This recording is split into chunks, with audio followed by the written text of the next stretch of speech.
Chegamos ao terceiro tópico da lição desta semana, onde estamos falando sobre a volta de Jesus. O terceiro tópico tem por título Sua gloriosa aparência.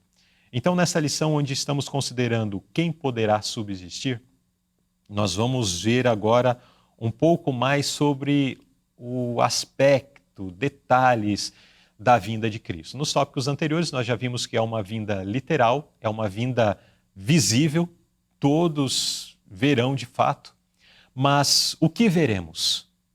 Agora vem o ponto, né? Porque antes os textos ou o que nós estudamos foi somente para provar que Jesus vai vir e que todos poderão ver. Mas o que nós vamos ver?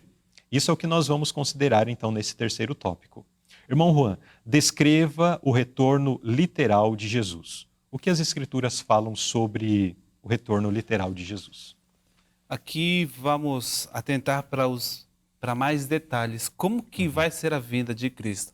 Mas antes de falar sobre esse aspecto, Luzirley, eu gostaria de mencionar que Satanás, ele não fica tranquilo, feliz, Jesus está voltando, eu já vou desaparecer, não vou, e pronto, acabou. Não. A palavra de Deus fala que até os próprios escolhidos, eles poderão ser enganados. Eles podem ser enganados. Porque Satanás ele vai querer imitar a vinda de Cristo. Ele virá como um ser de luz. Só que tem um detalhe, ele vai pisar a terra. E nem todo olho vai ver. Porque a vinda de Cristo vai ser universal. Todo olho verá a vinda de Cristo. Cristo fará uso da sua onipresença. O milagre que ele vai fazer para isso acontecer, não entendemos. Exato. Mas Satanás não tem esse poder. Não tem. Aí já tem outros detalhes. Não, mas como se Cristo vai vir, todo olho verá, mas um lado da terra e o outro lado... Eu não sei explicar esse detalhe, como que Jesus fará, mas o que a palavra de Deus disse, todo olho verá a vinda de Cristo. Vai ser um milagre fantástico. E Satanás ele vai aproveitar, porque ele dirá, eu sou Jesus, eu já vim aqui. É a contrafação, né? É a contrafação. Mas o Espírito de Profecia e a palavra de Deus orienta que quando os salvos, uma parte, os 144 mil, estão aguardando a vinda de Cristo, eles ouvem o concerto de paz, eles veem aquela nuvem pequena, uma nuvem negra como o tamanho da palma de uma mão. Eles reconhecem aquela nuvem, que naquela nuvem está vindo o Salvador, resgatar todos os salvos. Essa nuvem se aproxima, e quando vai se aproximando, já não fica escura, negra, ela fica brilhante, brilhante.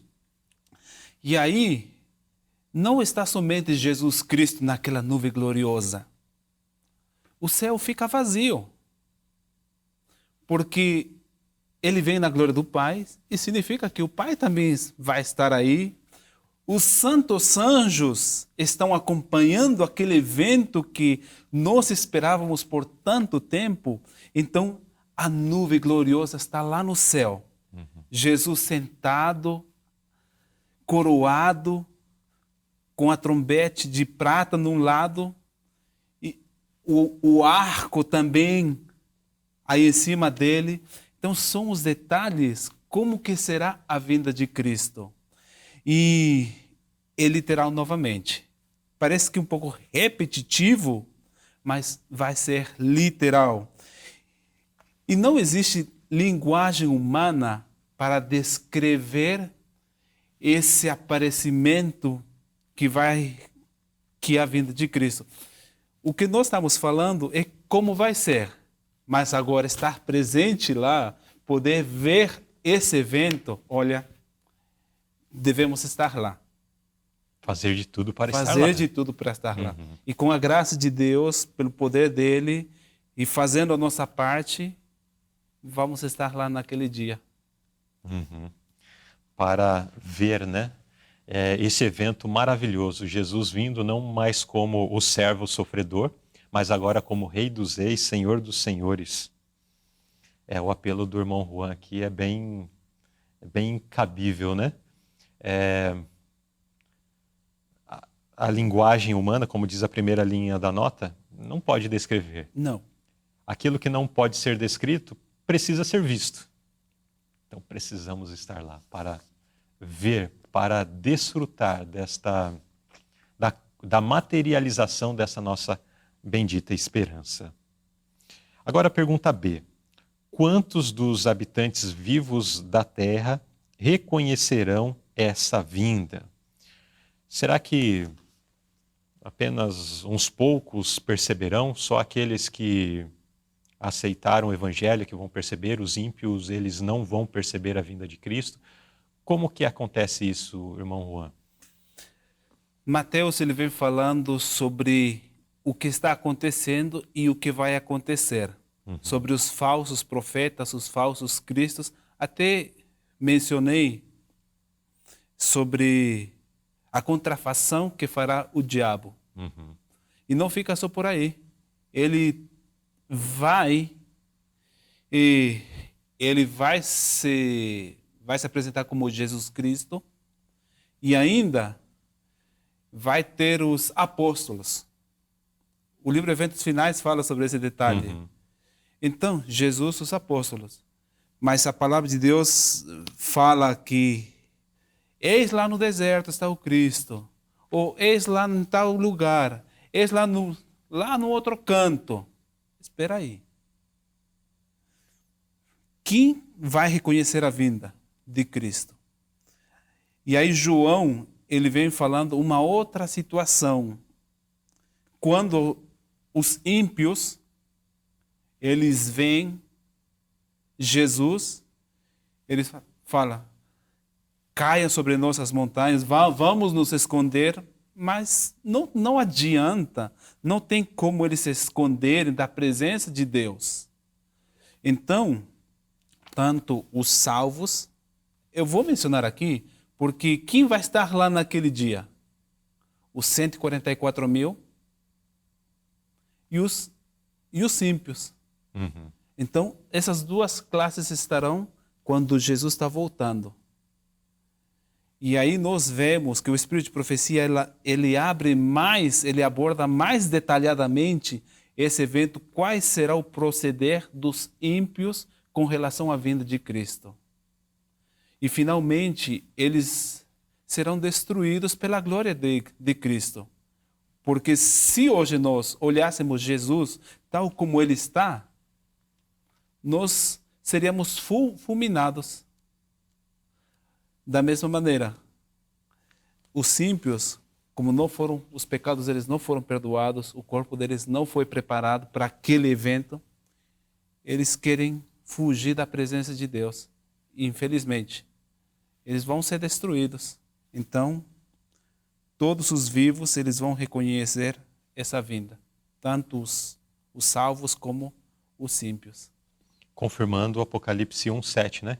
Todo olho verá. Todo olho verá. Todos os que estiverem vivos por ocasião da volta de Cristo verão.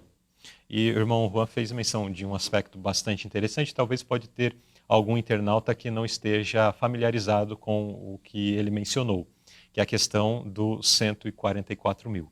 Então, no livro de Daniel, capítulo 12, verso 2, ele faz menção de uma ressurreição especial que acontece um pouquinho antes da volta de Cristo. Quando, aí no estudo escatológico, nós temos ali um ponto antes da volta de Cristo, onde Deus estabelece o concerto de paz com o seu povo. E nesta situação, justos ressuscitam e alguns justos ressuscitam e alguns ímpios ressuscitam. Quem são esses ímpios? Começar pelos ímpios. Os piores inimigos da verdade de Deus. Aqueles que levaram Jesus à cruz e ao longo da história, ali os mais acérrimos opositores do Evangelho. E quem são esses alguns justos? Aqueles que compõem os 144 mil, conhecedores da tríplice mensagem angélica de 1844 para cá, e que já desceram à sepultura. Então eles ressuscitam para estarem vivos por ocasião da volta de Jesus. Ah, mas e os demais salvos? A grande multidão de salvos. Daí sim vem a promessa bíblica de no evento, né? A lição ela acaba não tocando exatamente, um pouquinho mais à frente vai mencionar, né? Mas já trazendo para aqueles que estão acompanhando o estudo desse tópico. Então, no evento, os fatos que compõem o evento da volta de Cristo, um deles, ele vem com esse esplendor e toda essa glória, e daí ele então chama do pó da terra todos os salvos, desde o primeiro, provavelmente Abel, né? Se já não compõe aquele grupo de salvos especial, enfim, mas desde Abel até o último que compõe a grande multidão de salvos, daí levantam do pó da terra, mas daí Jesus já está nas nuvens dos céus. Esse é um evento que faz parte da volta de Cristo, né? Diferente dessa ressurreição registrada em Daniel 12:2, que acontece um pouquinho antes da volta de Jesus. Bem, queridos irmãos, nesse segundo tópico, então, nós vimos que nesse terceiro tópico, nós vimos que a volta de Jesus será um evento maravilhoso, glorioso, né? Não vai ser algo qualquer. Até mesmo chegou a citar nesse tópico que, por mais que nós queiramos imaginar, de repente, com as nossas referências de coisas grandiosas e glamorosas que o homem faz, nada disso se compara com o que de fato vai ser a aparição de Cristo nas nuvens dos céus.